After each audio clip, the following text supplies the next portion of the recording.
El objetivo de la intervención que nosotros queremos realizar en la tarde de hoy, aprovechando esta importante reunión, que creo que es una reunión que habrá que sistematizar en el sistema de trabajo, por la importancia que tiene el trabajo de las asambleas municipales del Poder Popular en las condiciones actuales, pretende compartir con ustedes todo un grupo de criterios que hemos estado trabajando con el Buró Político, con el Secretariado, con los compañeros de la Dirección de la Asamblea Nacional del Poder Popular y también con el Consejo de Ministros, y que tienen que ver con los resultados que han tenido los encuentros y con un grupo de enseñanzas, de aprendizaje, de reflexiones a las que nos han llevado los encuentros que hemos realizado con representantes de diferentes sectores de nuestra sociedad.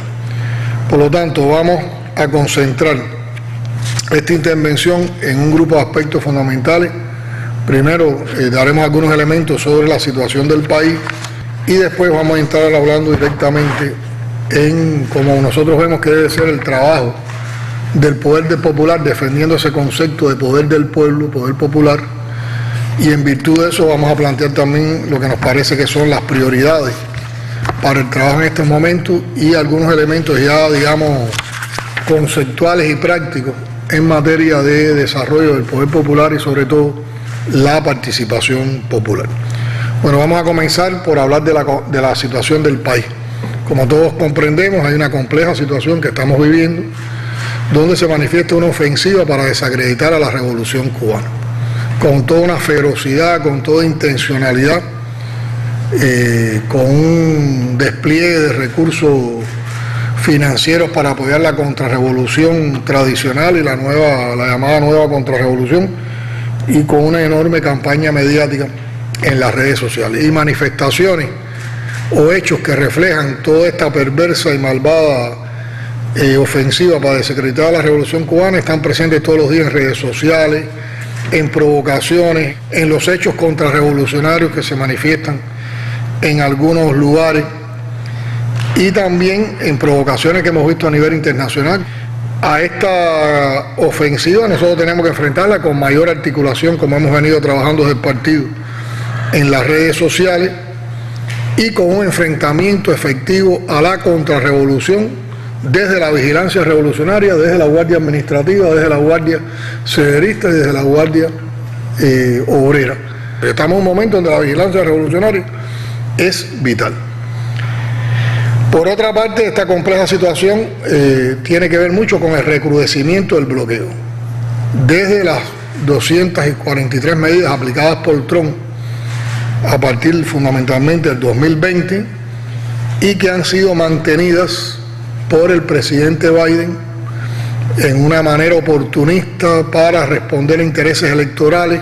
Peor aún, Biden públicamente trata de despegarse del discurso de Trump y sin embargo aplica la misma política de Trump. Y realmente a nosotros eso nos ha provocado una situación difícil. Yo en otras ocasiones he explicado toda la situación que tenemos con los limitados ingresos en divisas, la poca disponibilidad de divisas que tenemos para enfrentar las principales situaciones del país, que también ocasionan desabastecimiento, y ya estamos sufriendo el tema de los desabastecimientos por parte de la población en un tiempo prolongado.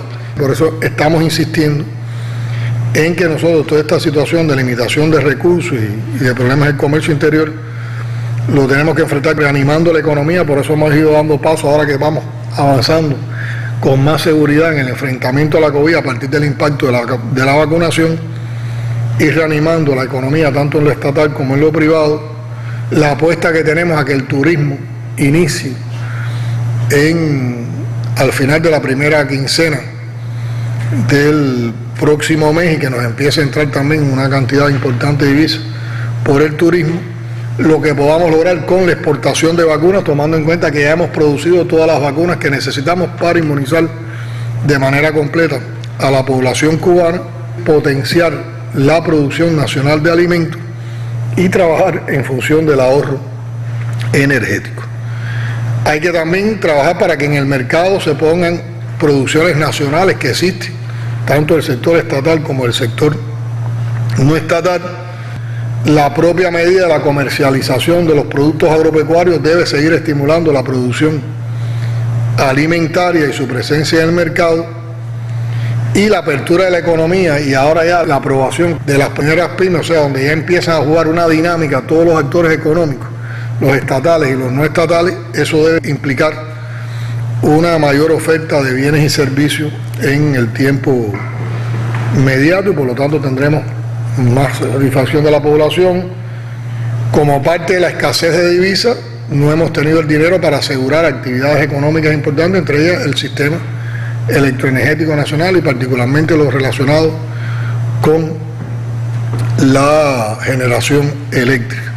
Por eso estamos sufriendo reiteradas y casi diarias afectaciones producto de problemas tecnológicos que tienen que ver con déficit de piezas de repuesto para enfrentarla, tiene que ver con la deuda que hay en mantenimiento y reparaciones generales de nuestras principales plantas generadoras y también tiene que ver con algunos elementos de ahorro. Hay que decir que se ha incrementado notablemente la demanda eléctrica en el pico. Hay que revisar algunos elementos de atención a los trabajadores del sector electroenergético y de la cultura de trabajo en las centrales electroenergéticas. Y todo esto ha provocado apagones indeseables que irritan a la población, que nos crean situaciones complejas, y lo cual será compensado en la misma medida que hemos avanzado con algunos financiamientos para resolver los problemas tecnológicos, con la continuidad que habrá que darle en el plan del próximo año a esta situación, pero también tenemos que insistir mucho en la necesidad de ahorrar, de ser más eficientes en el ahorro y por otra parte en lograr una adecuada rotación para evitar afectaciones prolongadas o sobrecarga en los mismos circuitos ante la presencia de los apagones. El otro suceso que ha complejizado esta situación es la pandemia. Ustedes conocen todo lo que hemos sufrido con la pandemia. Si en algo se ha manifestado la perversidad de esa política genocida del gobierno de los Estados Unidos es haber mantenido estas medidas en condiciones de pandemia, asfixiando, sofocando a un pueblo, condenándolo a morir en las condiciones de pandemia ante la situación que hemos presentado. Pero bueno, la pandemia, tenemos experiencia de cómo enfrentarla. Ahora para nosotros es vital concluir la campaña de vacunación. Debemos concluir casi con el más del 80% de la población vacunada. En el mes de septiembre debemos cerrar octubre con casi todo lo que es posible vacunar vacunado, por lo menos en primera dosis, y ya de ir cerrando a principios de noviembre con las 3 dosis. Pero ya los efectos de la inmunidad que se va logrando en la población con los efectos de la pandemia se aprecian en varias provincias, las primeras y las que más han vacunado y que fueron provincias que estuvieron muy complicadas: La Habana, Cienfuegos, Matanzas, Santiago de Cuba, Guantánamo, Ciego de Ávila. Empiezan a bajar sostenidamente el número de casos diarios, empiezan a haber menos fallecidos también, y otras provincias empiezan a tener también un comportamiento de disminución, como es el caso, por ejemplo, de Artemisa. Toda esta situación nos crea también un problema de insatisfacciones en la población, y esto requiere entonces mucha sensibilidad, mucho trabajo con las personas, trabajo diferenciado persona a persona, mucha atención a los problemas de la población, a los planteamientos de la población, el trabajo de reanimación de los barrios, que es reanimación de los barrios, trabajo comunitario social y en ningún momento intervención, que eso ofende a los barrios, y reactivar todos los mecanismos de vinculación con la población, porque realmente hemos apreciado como un aprendizaje de todo lo que hemos vivido que se habían desmontado un grupo de mecanismos por los requerimientos de la pandemia, con los cuales teníamos un contacto sistemático con la población, donde resolvíamos, atendíamos, escuchábamos y también orientábamos y argumentábamos. Y el reto, complejiza esta situación, el reto que tenemos con un grupo importante de procesos políticos, los cuales ya estamos preparando y en los cuales ya se están dando pasos para llegar a su desarrollo, como son la discusión popular y el referendo sobre el Código de la Familia, que ya se han ido dando elementos en la versión 22 de su texto, que todavía no constituye el anteproyecto que va a la Asamblea Nacional en diciembre, las elecciones de las estructuras del Poder Popular a nivel municipal y nacional que se desarrollarán en los años 2022 y 2023 respectivamente, y los procesos de balance del partido a nivel de municipio y provincia que los realizaremos en los meses de noviembre y diciembre. Y todos son procesos complejos con participación ciudadana que hay que preparar y seguir al detalle y que todo se interrelaciona. Ahora, en la misma medida en que vayamos a un proceso de rendición de cuentas que tiene que ser contundente antes que se acabe el año, eso nos dará mejores condiciones hacia la solución del planteamiento de la población con todo lo que se está haciendo en los barrios.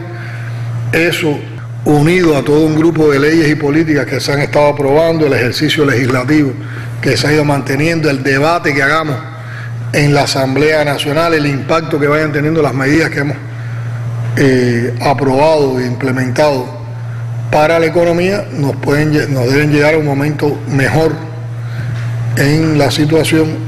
Estos son elementos de contexto de la situación que estamos viendo. ¿Qué consideraciones podemos hacer sobre esto? Y tiene que ver sobre todo cómo enfrentamos las matrices que nos están tratando de imponer desde el punto de vista de la comunicación. Bueno, en primer lugar, el 11 de julio no es un referente.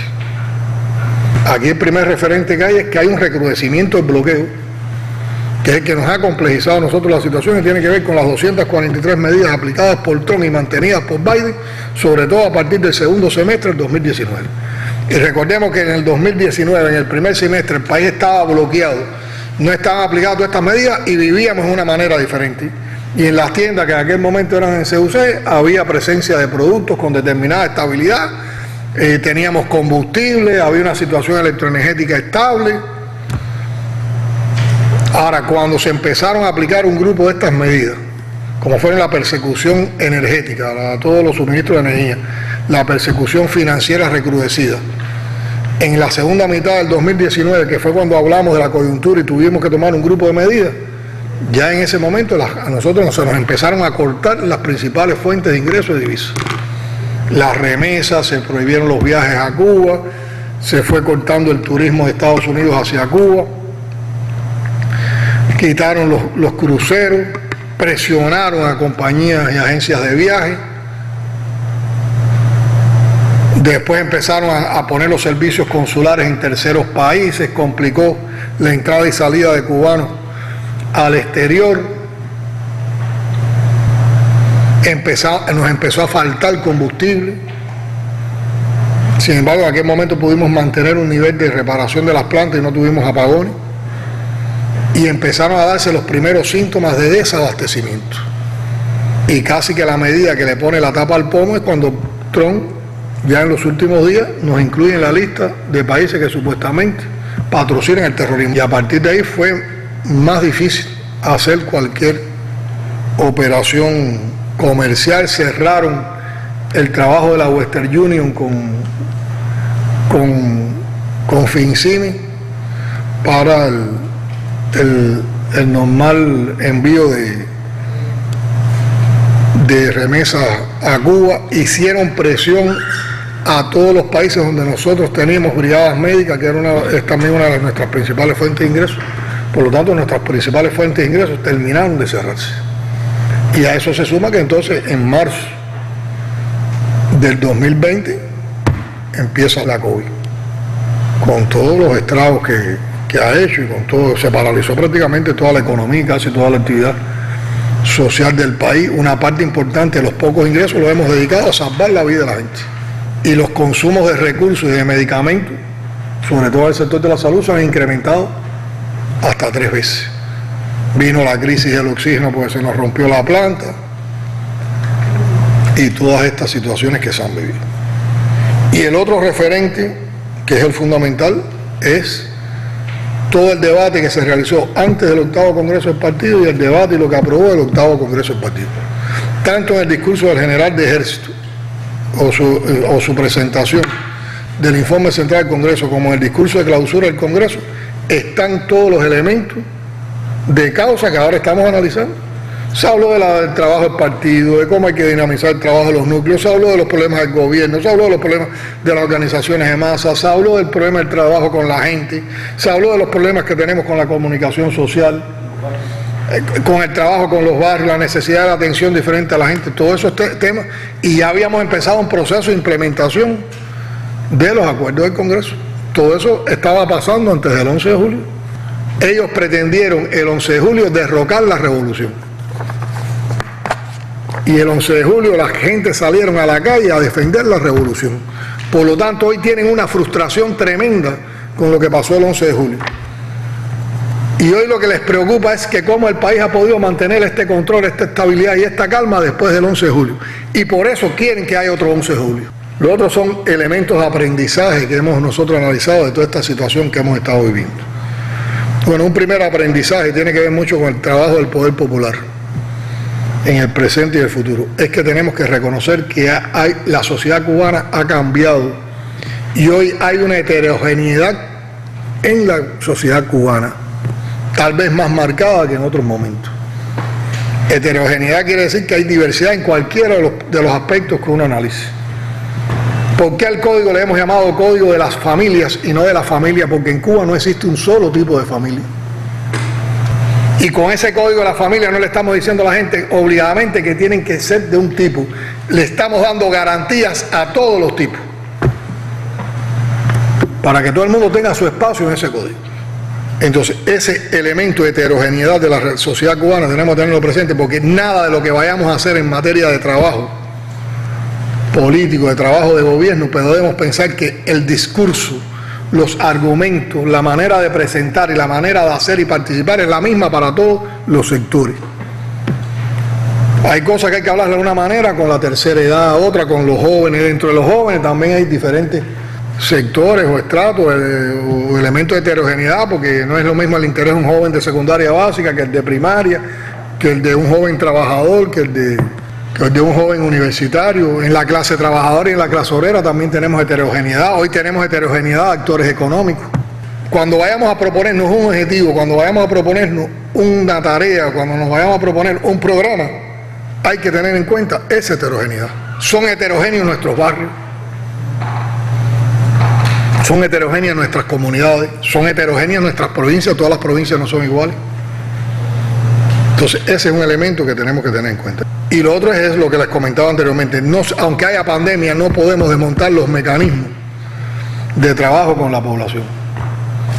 Llevamos año y medio que casi no hay reuniones en núcleo del partido, asamblea de trabajadores, rendición de cuentas, acceso a la gente, la manera en que lo hacían antes las oficinas de atención a la población, procesos que no hemos llevado a cabo, curso escolar detenido. Es verdad que la pandemia nos puso una dinámica que no habíamos vivido nunca, pero ahora la vida también nos permite evaluar y encontrar determinados elementos que tenemos que superar. ¿Que el momento es difícil? Sí.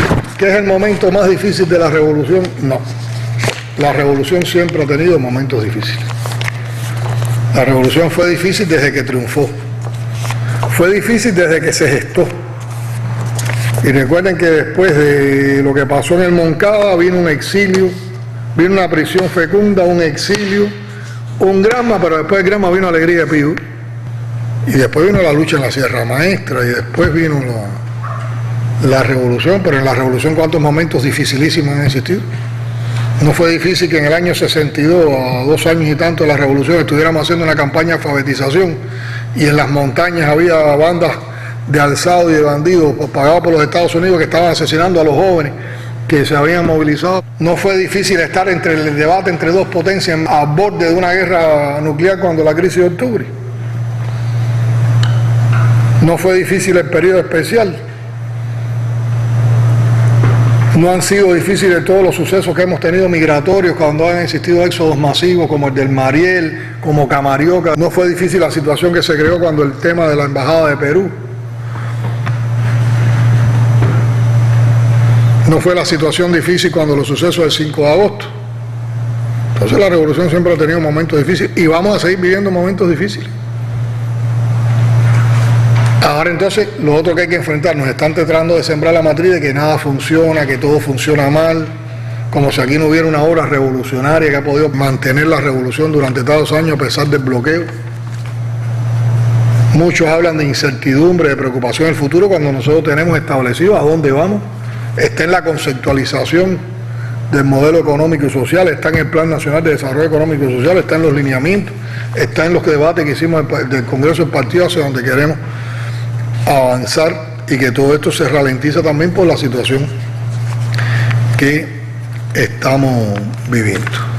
No podemos dejar de desconocer que también en estos encuentros con los sectores sociales hay críticas al trabajo del partido, hay críticas al trabajo y insatisfacciones con el trabajo de las organizaciones de masa, hay críticas al funcionamiento de las instituciones estatales, hay críticas al trabajo del gobierno, hay críticas al trabajo del poder popular, hay críticas al trabajo de la base, a cómo se atienden a los delegados, a cómo se hacen las asambleas municipales, a cómo es la relación asamblea municipal-consejo de la administración. Hay críticas a cómo funciona el gobierno provincial del poder popular, que es un concepto mucho más amplio que consejo de gobierno provincial del poder popular. Hay preocupación con los efectos negativos que ha provocado el ordenamiento, sobre todo con la inflación y la situación de sectores vulnerables de nuestra población. Se ha potenciado la necesidad del debate colectivo para potenciar las luces. El problema no es solo decir cuáles problemas tenemos, sino cómo estamos asumiendo y cómo estamos enfrentando y qué esperamos para salir de estos problemas, que son algunos de los elementos que he dado al inicio cuando explicaba cada uno de los problemas. Pero hace falta un debate colectivo para potenciar las luces, para argumentarlas, para socializarlas, para convencer, para asegurar, para movilizar, para participar y para mejorar. Hay que despojarnos de esa mala práctica a veces que tenemos, de la complacencia, de la cual nos tenemos que alejar, de no hacer la autocrítica adecuada, de no fomentar el análisis crítico de la realidad, porque entonces cuando nosotros no hacemos la crítica revolucionaria, ¿quién hace la crítica de la revolución? La contrarrevolución. Para eso tenemos que seguir insistiendo en que hay que comunicarnos más oportunamente y mejor,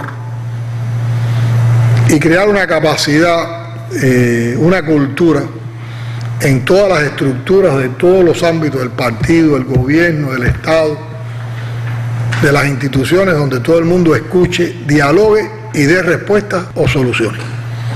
Y eso ahí nos lo tenemos bien montado. La vía nos ha dicho ahora cosas que hemos resuelto en 2 meses en los barrios. Llevaban 15 años por dar respuesta.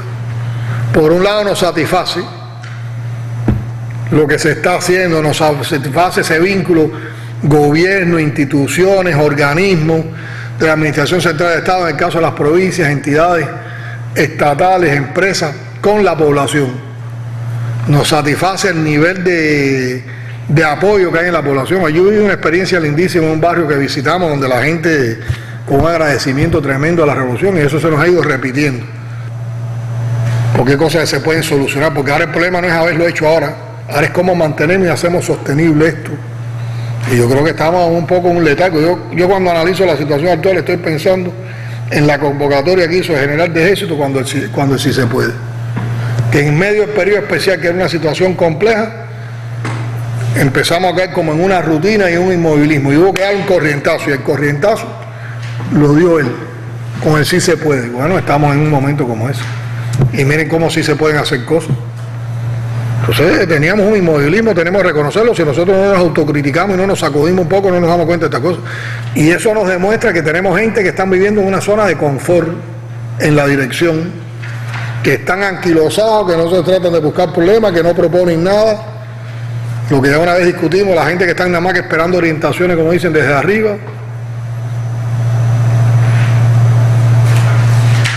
Y todo eso tenemos que romperlo, por eso estamos compartiendo estos criterios con ustedes. Hay que hacer mucho trabajo y mucho diálogo con los jóvenes, para que los jóvenes se den cuenta que tienen un proyecto de vida en la revolución, que pueden resolver sus aspiraciones familiares e individuales dentro del proyecto de la revolución. Como mismo lo han encontrado los jóvenes que se han movilizado de manera ejemplar en apoyo a todas las tareas de enfrentamiento de la COVID, que los hemos tenido, tenemos los ejemplos vivos de cómo lo han hecho. algunos incluso que se movilizaron por ellos mismos, sin que ningún organismo llegara a movilizar.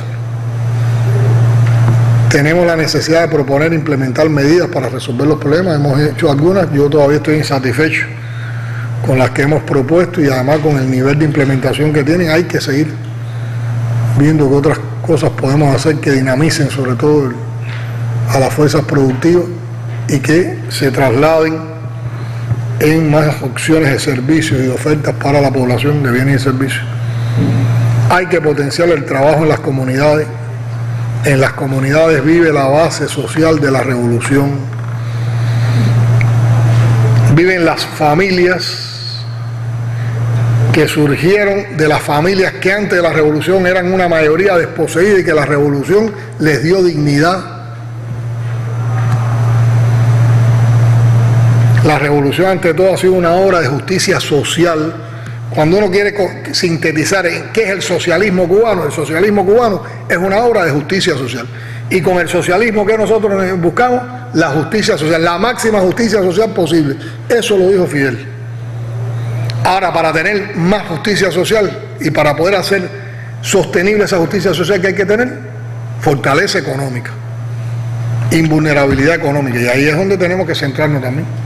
Pero esta base social no la podemos olvidar. Y en esa base social hay mucha gente que están viviendo hoy mal.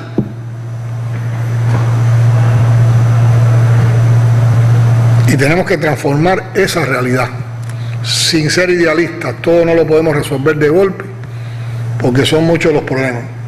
Pero con un buen ejercicio democrático, participativo, inclusivo, de trabajo, bajo ese concepto que tenemos que es único de la Revolución Cubana, que es el concepto de poder popular, nosotros podemos ir definiendo con la participación del pueblo las prioridades, qué atendemos primero y qué atendemos después.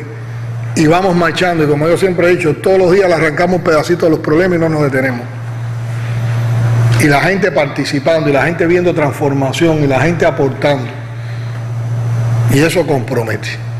Por eso, de todas estas consideraciones, y yo creo que la fundamental, y en la que me quiero detener ahora en la explicación, es cómo nosotros aprendemos a defender el concepto de poder popular. Y cómo lo hacemos intrínseco para poderlo defender. Y lo primero que tenemos que entender que es poder popular en las condiciones de Cuba. Y aquí hay un primer elemento que es conceptual. Con el trabajo del sistema del poder popular, nosotros lo que tenemos que hacer es política. ¿Y qué quiere decir hacer política? Y para hacer política, el que primero tiene que conducir cómo hacer la política es el partido. Esa es la gran responsabilidad del partido en la sociedad. Esa función rectora es eso, hacer la política. Pero esa política la tenemos que hacer entre todos. Primero, la política es determinar las contradicciones. ¿Cuáles son los problemas contradictorios que tenemos en la sociedad? Pero para determinar las contradicciones hay que estar observando la sociedad, hay que estar participando con la sociedad, hay que estar metido en los lugares donde se generan esas contradicciones. Si no, las contradicciones están y no las vemos. Cuando determinamos las contradicciones hay que estudiarlas y hay que profundizar en sus causas. Cuando no se profundiza en las causas, las acciones que se toman o las medidas, como no quitan las causas, lo que hacen es poner parches y se nos repiten los problemas. Entonces, a partir del estudio, del diagnóstico, de profundizar en las causas, entonces evaluamos y proponemos soluciones. Ahora, aquí, para enlazarlo con el poder popular, un elemento. ¿Quiénes proponen las soluciones? Los que estamos sentados arriba en ocupando un grupo de responsabilidades en determinadas instancias, no. Eso no es poder popular. Nosotros tenemos que compartir la discusión, o sea, determinar las contradicciones, estudiar y profundizar en sus causas, tiene que ser un ejercicio participativo con la población. Y de ese ejercicio participativo van a surgir entonces las soluciones. Entonces, a los que dirigimos con esa participación popular nos toca organizar esas soluciones. Y después tenemos que ir de nuevo a compartir con la población qué cosas vamos a llevar adelante, tener en cuenta sus criterios, enriquecerlos, convencer, y entonces es cuando entramos a convocar a movilizar, logramos participación, logramos soluciones y después también con participación popular evaluamos resultados y vamos retroalimentando para perfeccionar. Eso es hacer política. Eso nos enseñó Fidel. Eso nos enseñó Fidel. Ese era el método de Fidel. Y por supuesto después potenciado por el general de éxito. Eso es lo que nos han enseñado los líderes de la revolución, cómo hacer política, cómo hacerlo todo desde la política. Eso es lo que distingue a la revolución de otros procesos. Aquí las soluciones no pueden ser administrativas, aquí las soluciones no las pueden determinar 3 o 4 gentes que estén en una determinada estructura sin contar con el pueblo, porque entonces no hay participación popular y no hay representación del pueblo y nos equivocamos y la vida nos ha dicho en los últimos tiempos cuántas cosas cuando no las hemos llevado a criterio de la población nos hemos equivocado tomando las decisiones. Bueno, ese es un primer elemento conceptual que tenemos que trabajar sobre la base de hacer política. La convicción de que esto requiere de un trabajo especial con la población y en especial con la juventud.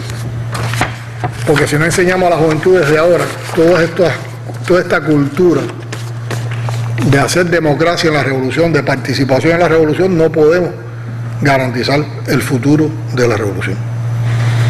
Tiene que haber una máxima conciencia del papel que tiene que jugar cada institución revolucionaria. Miren, la manera más directa en que la población aprecia la revolución o percibe la revolución es la manera en que interactúa con las instituciones revolucionarias. Entonces, si tú vas a una oficina de vivienda, ¿qué es la oficina de la vivienda? Una institución pública revolucionaria. ¿Para atender qué? Un problema tan complicado como la vivienda. Si esa institución funciona mal, la gente entonces pierden la confianza y la credibilidad en la revolución por ese funcionamiento institucional.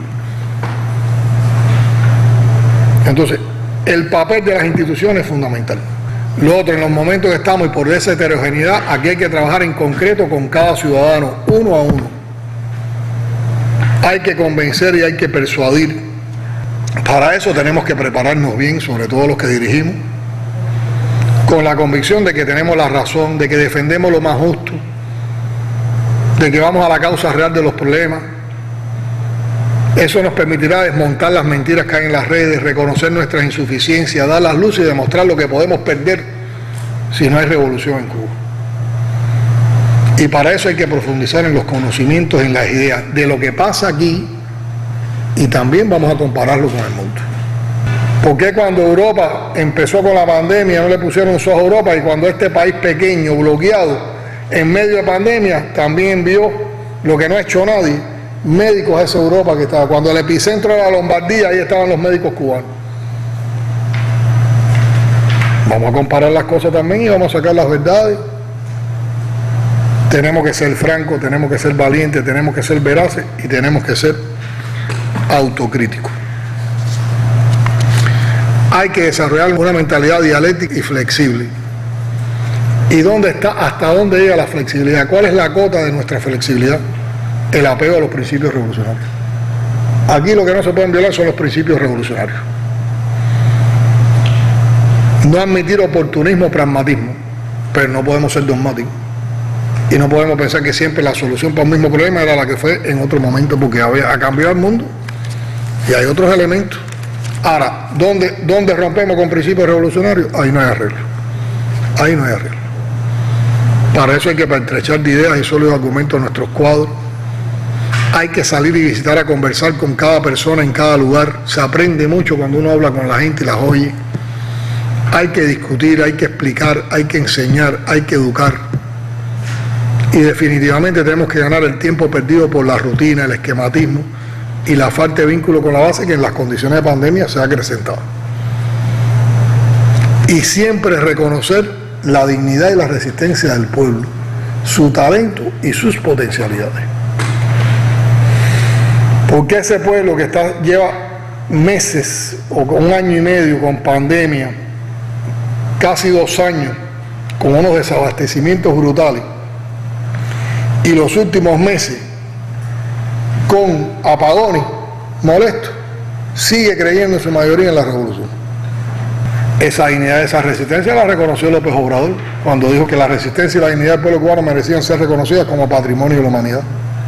Eso hay que reconocerlo y hay que tenerlo en cuenta. Bueno, en función de todas estas consideraciones, ¿dónde nosotros creemos que hay que centrar prioridades ahora?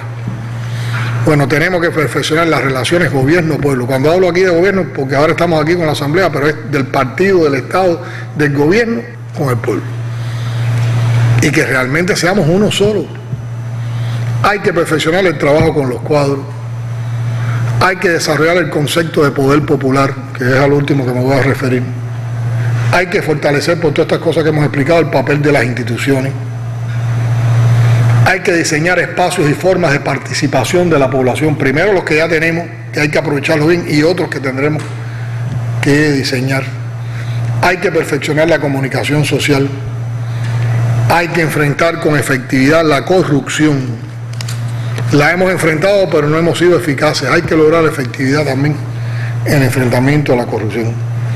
Hay que sistematizar el diálogo con los diferentes sectores sociales a todos los niveles. Todo el mundo tiene que estar dialogando con los sectores sociales.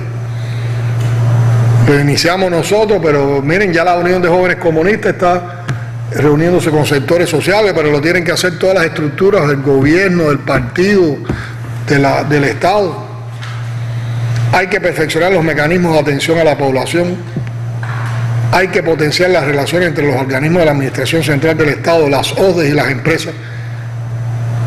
No puede existir, que nos ha pasado, que se aprueba aquí una medida en el Consejo de Ministros, que es el gobierno central, y el máximo órgano del gobierno central, ejecutivo administrativo, que se apruebe un grupo de medidas y que todavía hay empresas en un municipio que no conocen las medidas que estamos planteando. Y no podemos permitir que se apruebe una norma en el gobierno del rango que sea y que por el medio una OCDE hace una resolución ya limitando a las empresas subordinadas una parte de esa norma. No, la norma se aplica y las OCDE y las empresas la tienen que aplicar como la aprobó el Consejo de Ministros. Nadie tiene que hacer por el medio ningún tipo de corrección ni ningún tipo de limitación para aplicar eso. Y eso nos ha pasado. Eso nos ha pasado. Hay que potenciar el trabajo social comunitario. Hay que proponer y aprobar, y es una cosa que ya se indicó y se está trabajando intensamente en ello, a proponer y aprobar las competencias que tienen que tener ustedes en los municipios para de verdad ejercer la autonomía que les da la Constitución. Todo lo que hay que descentralizar hacia los municipios se está estudiando para ya aprobar eso.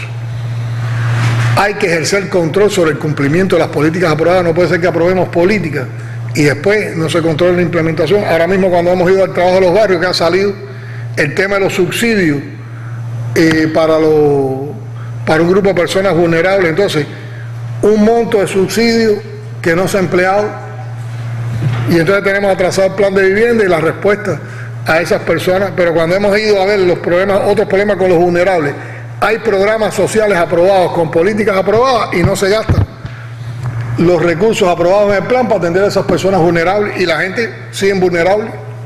Y esto nos conduce también a la siguiente criterio: tenemos que revisar y tenemos que proponer desde ustedes en la base la aprobación de nuevas políticas para enfrentar la vulnerabilidad en personas, en familias, en comunidades, y orientadas a dos sectores fundamentales: jóvenes y tercera edad. Y nosotros tenemos que distinguir cuáles son las políticas que tenemos que aplicar. Ya hay un primer levantamiento de políticas para los jóvenes, eso lo pasamos a ustedes que se están trabajando, y hay que revisarlo. Y bueno, hemos estudiado todos los programas que potenció el comandante en jefe, cuáles existen, cuáles no existen, cuáles hay que perfeccionar. Hay que evaluar y proponer el fortalecimiento de la educación, la salud y otras actividades sociales, independientemente de nuestras conquistas sociales, del carácter emancipador de nuestra concepción de la educación y la salud. La pandemia nos demostró que en la salud todo no estaba tan bien y hay cosas que han funcionado mal, y en la educación también un grupo de problemáticas que tenemos hoy de incomprensión de los jóvenes. Algunos problemas tienen que ver también con la manera en que los hemos preparado en la escuela, además de la formación en la que interviene la familia y el resto de la sociedad.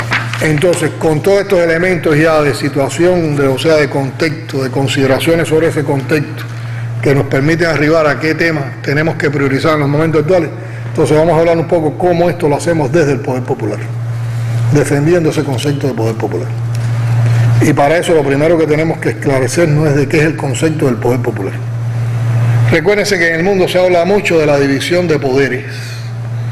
El poder legislativo está generalmente en las instituciones que aprueban ley, el poder ejecutivo en el gobierno, o sea, lo que hace la parte ejecutiva administrativa, y el poder judicial en los tribunales.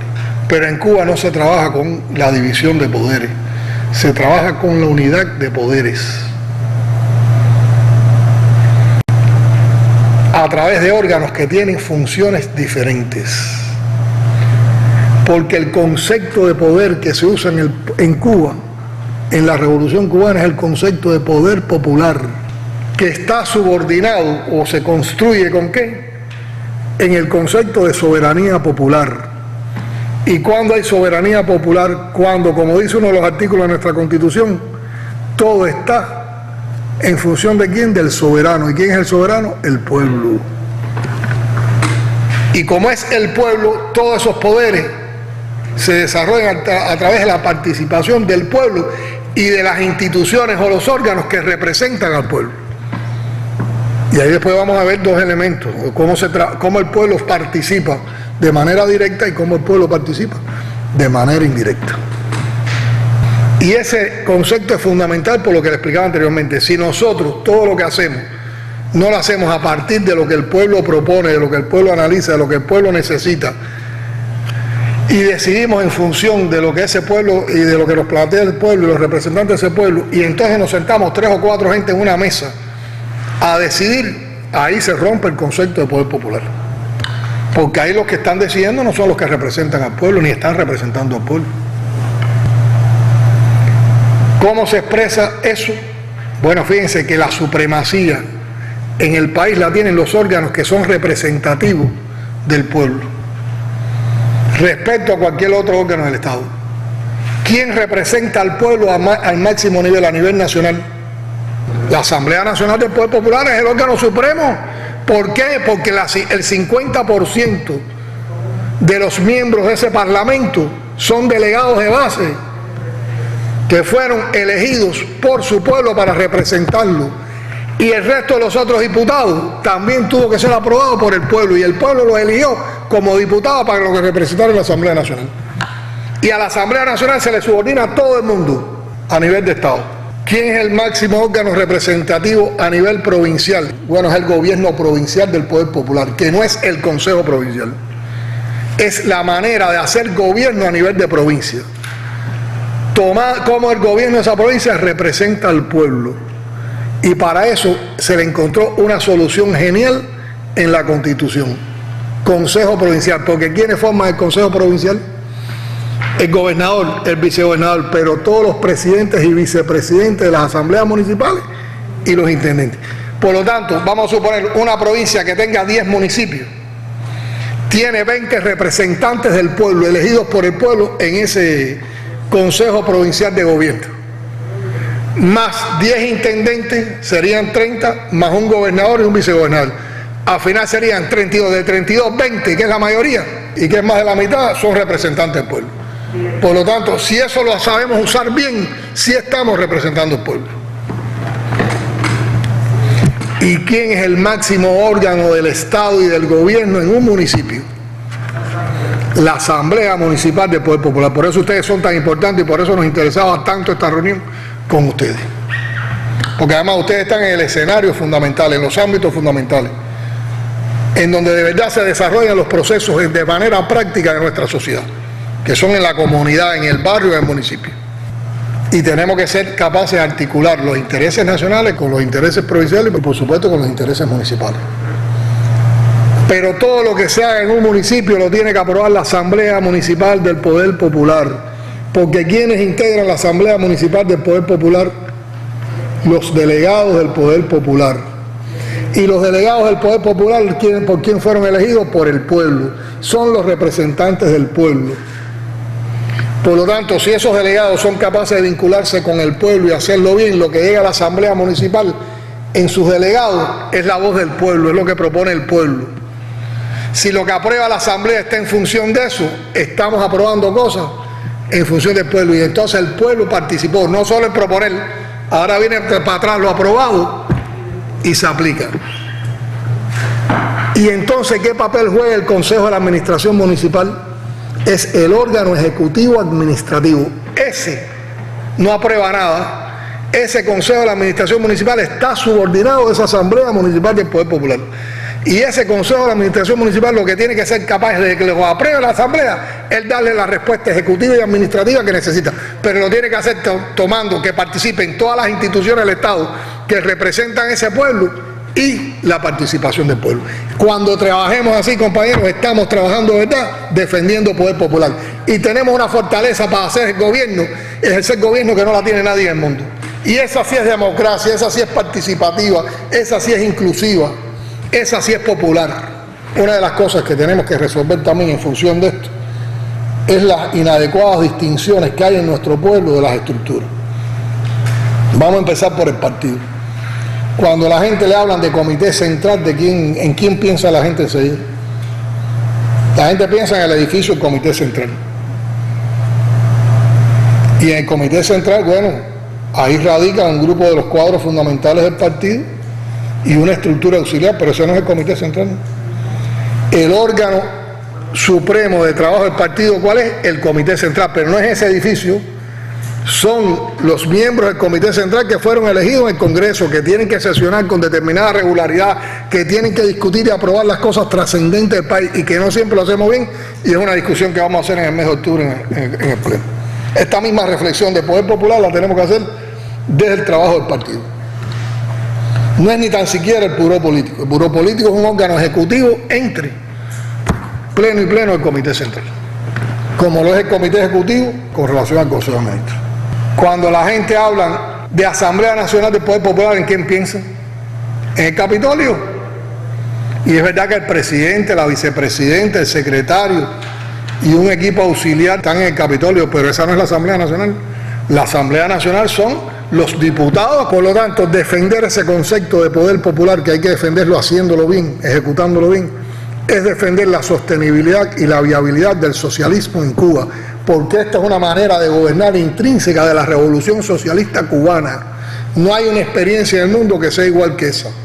La podremos perfeccionar, pero esa es la nuestra, y es muy buena, porque genera un sistema democrático diferente al capitalismo. Por lo tanto, todo lo que estimule, promueva y realice la participación popular tiene importancia defensiva, defiende, y constructiva, construye para el socialismo, la emancipación social y nacional. Por eso es importante defender ese concepto de poder popular. El gobierno en la provincia es el gobierno provincial del poder popular, y en el municipio es la asamblea. En la asamblea es más, la asamblea es Estado y es gobierno, tiene funciones de Estado y de gobierno. La asamblea es normativa y es representativa. Ese concepto de poder popular es el que garantiza la dimensión del principio de soberanía popular, que, como dice un artículo de la Constitución, el poder proviene de la soberanía que reside intransferiblemente ¿en quién? En el pueblo. Por lo tanto, todo lo que no se haga con el pueblo no aporta al concepto de poder popular. Lo que pasa que en esa participación del pueblo hay dos maneras de ejercicio y tenemos que saber usar las dos. El ejercicio directo, cómo el pueblo participa directamente cuando participa en las elecciones, en un referendo, en consultas populares. Tú puedes hacer una consulta popular, no la tienes que hacer con toda la masa del pueblo, la haces con determinados sectores, las rendiciones de cuentas, la revocación y otras formas de participación democrática que tenemos, porque además cada uno de nosotros como pueblo participa en diferentes momentos. Uno participa como trabajador, como sederista, como afiliado a un sindicato. Todas esas son maneras de participación. Lo que pasa es que para eso tiene que funcionar todas esas maneras. Los órganos de poder representativo se conforman mediante mecanismos democráticos y están sujetos al control popular.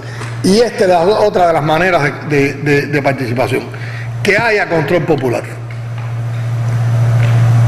Y aquí hay que enfocar una cosa. A veces algunos cuadros nosotros plantean que los mecanismos de participación popular es como si le estuviéramos dando un chance al pueblo. No. Aquí no hay concesión. El problema es que el concepto de poder popular plantea como elemento imprescindible la participación del pueblo. No es un favor que le estamos haciendo al pueblo, al contrario. Cuando no lo hacemos así, estamos violando la soberanía. Y cuando trabajamos con esa unidad, indudablemente podemos también lograr una unidad de acción política e ideológica. Entonces, por eso es importante entender esto para articular y promover en los espacios municipales y comunitarios las formas participativas para satisfacer la necesidad de los ciudadanos. Y hay que buscar que entonces las estrategias de desarrollo municipal integrales sean un resultante de la participación de la comunidad como objeto. ¿Por qué es objeto? Porque está en función de solucionar los problemas de esa comunidad, de las personas de esa comunidad. Como sujeto, ¿por qué son sujetos? Porque participan, aportan. ¿Y por qué son protagonistas de la gestión? Porque ellos también desarrollan ese proceso de gestión y de transformación. Y un último elemento sobre participación. Cuando vayamos a ordenar la participación, cuando propongamos diseñar un mecanismo de participación, una acción de participación de la población, para no perdernos, un método, puede haber otro, o por lo menos una guía podría ser esto. ¿Para qué se participa? Y ahí estoy buscando el contenido del objetivo. Bueno, vamos a participar para resolver el problema de la producción de alimentos en la comunidad. Entonces, si es para la producción de alimentos, que es el objetivo y el contenido, ¿quiénes van a participar? Bueno, las formas estatales de producción que tenemos en la comunidad, las no estatales, la mini industria, ver qué cual trabaja por cuenta propia participa y ver en qué momento tenemos que dar apoyo con movilizaciones populares. ¿Por qué se participa? ¿Qué motivaciones, qué valoraciones, qué experiencias tenemos? Bueno, porque tenemos poca comida y tenemos que resolver el problema de la comida, porque nos interesa resolver el problema de la comida, porque hay uno que tiene un proyecto para una mini industria para producir determinada cosa. Para bajar los precios. Ajá, para bajar los precios. ¿Dónde se participa? ¿En qué ámbito, en qué espacio, en qué dimensiones? ¿Cómo participamos? ¿Mediante qué vías? ¿Mediante qué instrumentos? ¿Mediante qué mecanismos? ¿Mediante qué procedimientos? ¿En qué calidad participamos? Representando, dirigiendo, como funcionario, como empleado, como trabajador, que al final hay que lograr que haya diferentes roles en esa participación. Y lo más difícil, cómo se articula y entonces se causa esa participación, que es convenciendo, argumentando, movilizando y dándole espacio para participar. Y esas eran las ideas que queríamos compartir con todos ustedes.